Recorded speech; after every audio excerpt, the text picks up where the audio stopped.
I never imagined 6 years of my life could be reduced to a cardboard box. Yet there I was standing in the middle of Harbor Point's office, sliding family photos and a dying desk plant into that flimsy container, while a security guard lingered awkwardly nearby. My heart should have been racing, my hands trembling. But strangely, I felt calm, like a storm had finally broken and I was standing in the silence after the thunder. It had started that morning at 9 a.m. when Victoria, my boss, my so-called mentor, called me into her office. She sat behind her towering mahogany desk like a queen on her throne, her voice as sharp as ice. "I consider this disloyal," she said, sliding a printed email across to me, her manicured nail tapping on the paper. "Don't bother denying it. I have confirmation you interviewed with North Bay Solutions last Thursday." For a moment, I thought I'd misheard her. Disloyal. After everything I had given this company, 6 years of my life, hundreds of late nights, weekends, sacrificed relationships strained because I believed loyalty was the currency that bought security. And here she was branding me a traitor because I had dared to want better for myself. "Victoria," I started, but she cut me off. Her lips curved into that cold, satisfied smile I had seen too many times in meetings. "Security will meet you at your desk. Your email access has already been revoked. Collect your things. You're done here." I wanted to scream. I wanted to throw that email back at her and tell her about the countless times I'd carried Harbor Point on my shoulders. But instead, I did the opposite. I straightened my blazer, held out my hand, and said calmly, "I wish you and Harbor Point continued success." Her eyes flickered with confusion, almost disappointment, as if she had been hoping for tears or begging. Instead, I gave her dignity and walked out with my head high. As the glass doors shut behind me, April sunlight spilled across my face. It felt almost poetic, like the universe itself was saying, "You're free now." She thought she was punishing me. But in that moment, I realized she had given me something else release. Still, the weight of what had just happened pressed against me as I drove home, the cardboard box rattling softly in my trunk. 6 years. Gone in the span of 15 minutes. My chest ached as reality set in. I wasn't just between meetings, I wasn't just taking a day off, I was unemployed. And no matter how calmly I had walked out, the humiliation cut deep. At home, I dropped the box onto the kitchen counter and just stared at it. That box held not just my belongings, but proof of all the sacrifices I'd made late nights, when I should have been out with friends, weekends spent crafting campaigns that made Harbor Point millions. And what did I have to show for it? 3 years of denied raises. 3 years of budget excuses while Victoria paraded around in her luxury SUV. 3 years of promises that next year will be better. My phone buzzed. It was Olivia, my best friend. I just heard, she said breathlessly, her voice thick with anger on my behalf. "Thomas texted me. Are you okay?" I wanted to tell her I was fine, that I was strong. But the truth cracked through my voice. "I'm processing." "It's completely unfair," Olivia said. "Everyone knows you're the only reason North Bay stayed with Harbor Point. Victoria is just intimidated, she always has been." There was some truth to that. Victoria used to be the star account manager before climbing into management. She hated the way clients gravitated to me, the way David Clean, CEO of North Bay, requested me personally for every meeting. It was as if my success had become a mirror she couldn't stand to look at. The worst part, I whispered, is how she did it. Like I'd committed some kind of treason just for wanting better after being denied over and over. Olivia's voice softened. "It's her loss, Addison. Maybe this is the push you needed. You've been undervalued for years." Her words sank into me. She was right. I had stayed out of loyalty to clients, loyalty to colleagues. But loyalty without respect is just servitude. And I had been serving a queen who would never see me as anything but disposable. As if the universe was listening, my phone beeped with another call. "David." My breath caught as I answered. "Addison, I just heard what happened at Harbor Point," he said without preamble. His voice was warm, steady, the opposite of Victoria's icy dismissal. "Are you available today? I'd like to move our final discussion up." My heart skipped. He wasn't talking about an interview anymore. He was talking about a future, about possibility. "Yes," I said quickly, almost too quickly. I can be there at 2. Good. And Addison? His voice softened. Don't worry about this morning. Sometimes, these things happen for the best. When we hung up, I caught my reflection in the kitchen window. The woman staring back at me wasn't broken. She wasn't defeated. She was free. I showered, pulled on my best suit, and applied my makeup with steady hands. Victoria thought she'd cut me down. But maybe she'd unknowingly given me the greatest gift of all. Not revenge, not even justice, but clarity. Because I finally understood something I should have known all along. I was worth more than excuses. And for the first time in years, I was ready to claim it. The elevator carried me up through a column of glass and sky, each floor opening onto light and angles that felt like permission. North Bay's reception was bright, clean lines, warm wood people moving with purpose. No beige walls, no closed doors meant to remind you where power lived. When the doors opened on the 30th floor, David was there waiting, the way a host meets a guest he genuinely wants to see. He didn't bother with small talk. He shook my hand, and in that single gesture, there was more respect than I had wrung from years of review meetings at Harbor Point. His office surprised me. It wasn't a shrine to control. It was a room for conversation. 2 chairs faced each other near the window. A round table held a fountain pen, a mug ring like a casual confession, a low vase of greenery. I sat down and felt my shoulders lower, as if some inner guard had finally been told to stand at ease. David passed me a coffee and listened while I told the truth without barbs, that I had hoped to leave the right way, with proper notice that I had kept my job search quiet because I wanted to be professional, that being marched out with security had stung deeper than I expected. He nodded, not with pity, but with understanding. You've always carried yourself with principle, he said. I trust that more than anything on paper. Then he slid a folder across the table. I didn't open it right away. Maybe I was afraid that seeing an actual number would make me grieve everything I'd accepted as normal for so long. My hands felt oddly steady as I lifted the cover. Director of Client Strategy, Team Leadership, Authority to build partnerships, set standards, negotiate with agencies. A salary figure that made the room tilt for a second, nearly twice what I'd been making while begging for market alignment. I swallowed hard. There it was, the mirror I'd avoided lifted up to my face.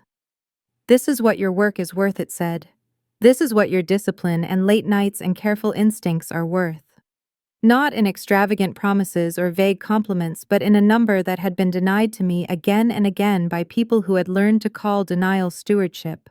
David watched me absorb it. We weren't going to poach, he said quietly. We waited for you to move when you were ready. What happened this morning accelerated the timing. He gave a small, rueful smile. But it didn't change the substance. I told him I needed a night to review, though we both knew what my answer would be. It wasn't indecision. It was reclaiming the ritual of my own consent. I had given too many yeses under fluorescent lights to people who answered those yeses with more tests. Taking the evening to sit with a generous offer felt like a rebalancing, a way of telling myself, you choose. You are not being chosen like a favor. You are choosing like an equal. At home, I placed the offer on my kitchen table beside the cardboard box from earlier, as if the past and the future needed to stare each other down. The box held framed smiles, receipts of devotion. The offer held a clean horizon. My phone vibrated, nonstop texts from colleagues, half outrage, half gossip, none of it useful. I replied to the few who had been kind in the quiet ways that matter, and let the rest rise and fall like background radio. It was the unknown number that I answered. This is Elaine Winters, the woman said, her voice precise, years of boardrooms tucked into each syllable. I'm on Harbor Point's board. I would like to discuss what happened today. My stomach tightened, not from fear, but from the way old power still tried to summon obedience by habit. She asked to meet in the morning. I could hear the faint hum of urgency that people develop when they finally sense the instability their decisions have invited in. I agreed, and when she asked where I was going next, I did not tell her. It felt good, healthy to set that boundary. It's not just about compensation, I said when she offered too quickly to revisit mine. It's about respect. It's about seeing value before the door is already half open. There was a pause, a pen moving across paper somewhere on her desk. She seemed thoughtful, maybe rattled. We set a time. I hung up and poured a glass of wine without celebration, without sorrow. Just stillness. Sleep came like a tide and left us quietly. In the morning, I chose my navy suit and a simple pair of earrings. When I stepped into Harbor Point's reception as a visitor, Jessica's eyes widened. She had always been kind in the small ways that transform a place. An extra bottle of water slid down the desk. Before a long meeting, a whispered, "You were great," when the room had been tight with politics. "For what it's worth," she said, leaning in, "everyone knows this was wrong." I thanked her in a way that I hoped would carry. The conference room had that faint lemon-clean smell of staged order. Elaine stood when I entered. Up close, she looked like someone who solved intricate problems before breakfast and scolded herself for every mistake after dark. She opened a slim folder and reviewed my performance history, my 3 denied raise requests, my outcomes. Her brow creased, not dramatically, just a small fracture in composure that told me she saw it. The pattern, the cost, the corner they had backed themselves into by calling loyalty a virtue while using it as a leash. "There is no policy against interviewing," she said evenly, "and I see no documentation to justify yesterday's action." She made the offer I had begged for in gentler forms for years: reinstatement and adjusted salary, a title that sounded like a prize. It landed like a rose placed on a grave too late to help the one thing that mattered. I spoke carefully, respectfully, but I did not bend. "I've already accepted another position," I said. I didn't confirm where. She didn't push. When she asked what Harbor Point could have done differently, I told her the simplest truth I possessed: recognize my value before you forced me to prove it somewhere else. She nodded, a slow acknowledgement that made me ache for the women who would come after me, and maybe find something better because of this moment. When I walked back through reception, the building felt smaller, as if the walls had pulled in around its own choices. Outside, the air had that early spring brightness that asks you to forgive what you can and carry the rest with grace. I stood for a moment and let the sun find my face. Then I went home, opened an email to David, and typed the word that for once felt entirely mine. Monday morning arrived with the kind of nervous electricity that prickles under your skin. My new badge clicked against the elevator sensor at North Bay's headquarters, and for the first time in years, I wasn't an outsider squeezing through on borrowed respect. I was arriving as someone who belonged. The office they had prepared for me wasn't extravagant, but it had a door, a window, and a desk that seemed to say, "Here, your voice matters." A welcome basket sat neatly arranged with small tokens, coffee beans, a notebook embossed with the company logo, a handwritten note from the team. 6 years at Harbor Point, and not once had anyone written a note simply to say, "We're glad you're here." At 9 o'clock sharp, David stopped by to introduce me to my new team, 5 bright, talented marketing specialists who would report directly to me. They looked at me with something that felt like hope, as if my presence meant they could expect clarity, support, maybe even fairness. It humbled me. In their faces, I saw echoes of myself working late, hoping someone would notice, waiting for acknowledgement that never came. I vowed silently that I would never let them feel invisible. After the introductions, David asked me to join a meeting with the executive team. I assumed it would be a casual welcome. Instead, I walked into a conference room heavy with significance. Around the table sat the CFO, the CMO, and 2 board members. "Before you dive into your new responsibilities," David said, "we'd like your perspective on an important decision." The CFO leaned forward. "Our contract with Harbor Point is up for renewal next month. In light of recent changes, we're reevaluating the partnership." The air tightened around me. My former company, my former boss, was about to be on the chopping block, and I was sitting in the chair that could swing the axe. For a heartbeat, a dark thrill surged through me. This was the moment karma had been sharpening its blade for. The chance to cut Harbor Point down in the most devastating way possible by pulling away their largest client, nearly a third of their revenue. Revenge sat right there, ripe and waiting. But as quickly as the thrill rose, it cooled into something heavier. I thought of the colleagues I'd left behind, people who had no say in how Victoria treated me. People who had trusted me, who had been kind, when kindness cost them nothing. Would punishing Harbor Point mean punishing them too? I drew a breath steady. I think Harbor Point should be evaluated on the same criteria as any other agency, I said. Their work has been strong, but consistency and account management will be critical, especially now. It wasn't mercy for Victoria, I didn't owe her that. It was professionalism for myself. Revenge might taste sweet in the moment, but I wanted something richer, something lasting, my integrity, my self-respect. The executives nodded, satisfied. Still, I sensed what was coming. Over the next week, North Bay quietly reviewed proposals from other agencies. I recused myself from the decision-making, knowing how easily bias could be assumed. But David gave me the courtesy of seeing the final draft of the email. On Wednesday morning, exactly 1 week after I'd been escorted out of Harbor Point, the message went out. North Bay was ending its contract with Harbor Point and moving to Meridian Creative. The tone was professional, the language clipped, but I could feel the earthquake it would set off. Harbor Point wasn't just losing me. They were losing their crown jewel, their revenue backbone, their pride. I imagined Victoria opening that email, her face blanching as the reality sank in. She had fired me thinking she was cutting out a threat. Instead, she had gutted her own company.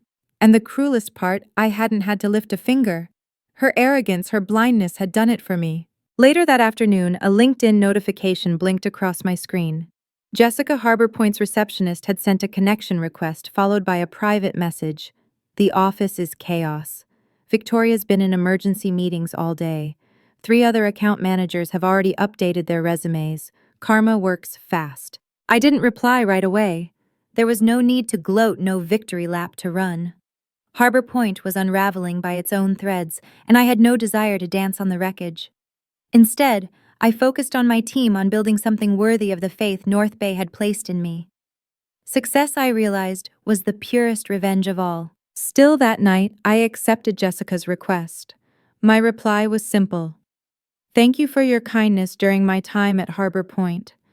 Wishing you all the best. Taking the high road felt cleaner than I expected. In the weeks that followed, my new role stretched me in ways Harbor Point never had. I was leading strategy, negotiating deals, mentoring others. Every day felt like proof that the world had been waiting for me to claim more than I'd been allowed to ask for. And every day I reminded myself, never again will I give my best to people who cannot see my worth. A year passed before I realized how completely my life had changed. At North Bay, I had built not just a team but a culture, a place where people felt seen, where their ideas were taken seriously, where hard work was matched with recognition. It wasn't perfect. No workplace ever is. But when my team stayed late to meet a deadline, I made sure there was dinner waiting. When someone excelled, their effort was celebrated openly, not tucked away with a vague good job buried in a review. For the first time in my career, I wasn't just surviving, I was thriving. But Harbor Point was never fully out of my shadow. News drifted to me in fragments, whispers from old colleagues, industry chatter at conferences, stories that found their way into inboxes. Their reputation had taken a hit. Losing North Bay was the wound that wouldn't heal. Other clients began questioning their stability, and the once confident firm started bleeding accounts. Victoria clung to control, doubling down on her narrative that I had betrayed her, that loyalty meant obedience. But the more she tried to tighten her grip, the more people slipped away. I'd be lying if I said I didn't feel satisfaction when I heard those stories. There was a dark comfort in knowing that I didn't have to plot revenge. Karma had moved faster than I ever could. But the satisfaction never lasted long. It always dissolved into something heavier, a reminder that chasing revenge was like drinking salt water. It quenched nothing, and it left you thirstier than before. One afternoon, while preparing for a client pitch, I received a LinkedIn message from Jessica. 3 more people left this week. Victoria hasn't been the same since you left. It's like the soul went out of the place. Honestly, I think she knows she did this to herself. I stared at her words for a long time, feeling an ache I hadn't expected. I had wanted justice, but watching Harbor Point hollow out from within felt less like victory and more like watching a house burn that I had once lived in. Memories lingered in the walls. Friendships had been made there. Parts of me had been built there, and now those halls echoed with loss. I didn't respond right away. Instead, I closed my laptop and walked to the window of my office, gazing out at the city spread below. Spokane shimmered in the golden light of early evening, alive with possibilities. My reflection in the glass looked older than it had a year ago, but stronger too. There was no bitterness in my eyes anymore, only resolve.